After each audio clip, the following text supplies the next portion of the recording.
Dear students, today I am going to teach you about fundamental duties.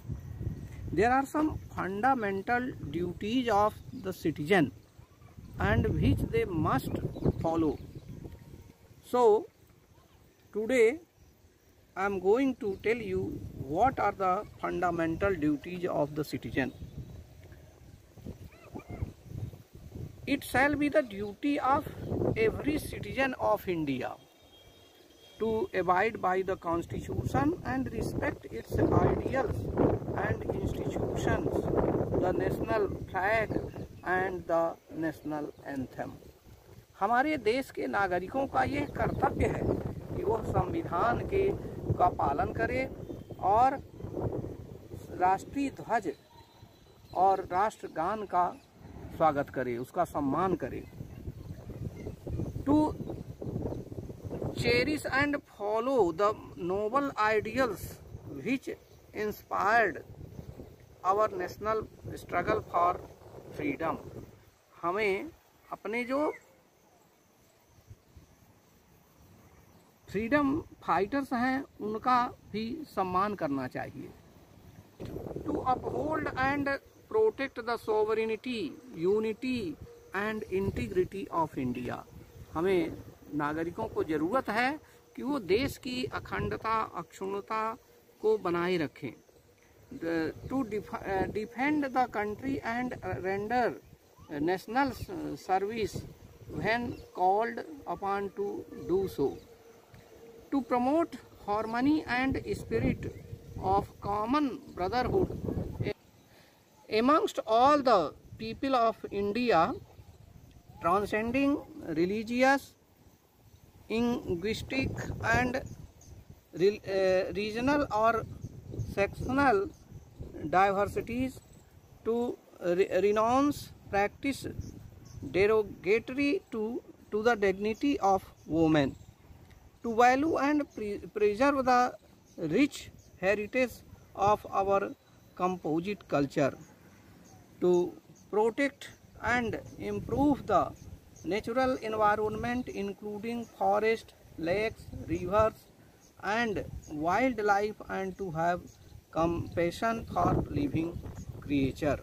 हमें अपने देश के जंगल, झील, नदियों की भी रक्षा करनी है, उनको पवित्र बनाए रखने का प्रयास करना चाहिए.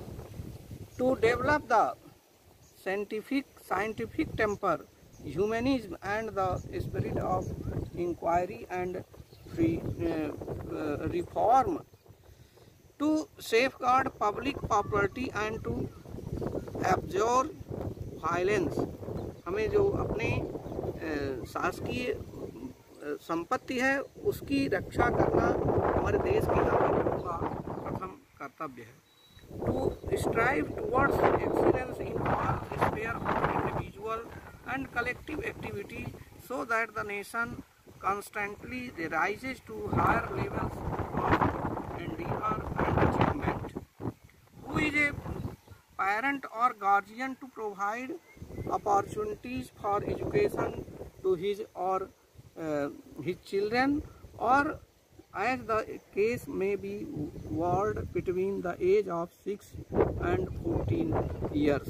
ये हमारे देश के नागरिकों का प्रथम कर्तव्य है कि बच्चों की शिक्षा को प्राथमिकता दें. विशेषकर जो बच्चे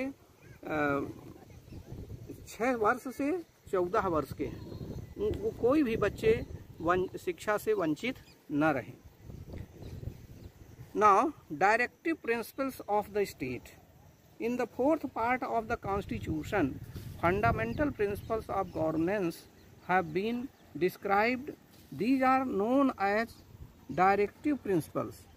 These principles are guidelines for political, social and economic programs for modern democracy.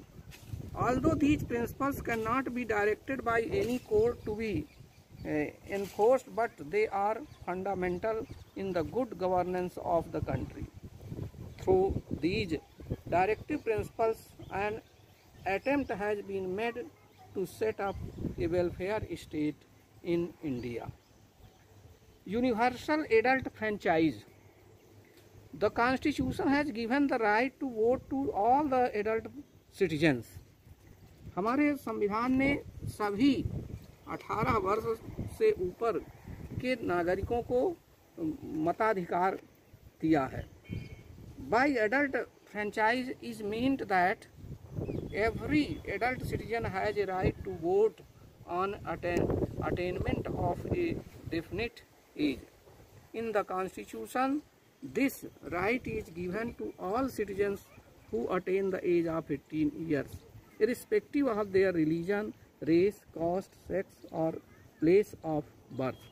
हमारे संविधान ने सभी नागरिकों को जो 18 वर्ष की उम्र पूरी कर चुके हैं, बिना किसी भेदभाव के, जाति, धर्म या लिंग के भेद के बिना सभी को यह अधिकार, उसे मताधिकार का अधिकार दिया गया है. Single citizenship. The Indian constitution has adopted the principle of single citizenship.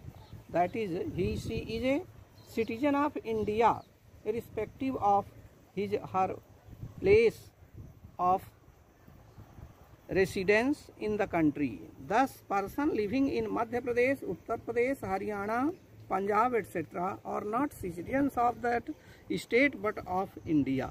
The citizens of India can seek employment anywhere in the country and enjoy same rights anywhere within the Indian territory. हमारे संविधान ने single citizenship दिया है, यानी कि कोई भी व्यक्ति चाहे वो जिस स्टेट में रहता हो, वह उस स्टेट का नागरिक नहीं बल्कि भारत का नागरिक कहलाएगा और वह किसी भी स्टेट में जाके, भारत के अंदर किसी भी स्टेट में जा कर के निवास कर सकता है, अपना कोई मनपसंद व्यवसाय कर सकता है.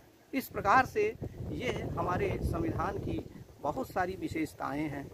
Okay, now I hope you have understood this topic.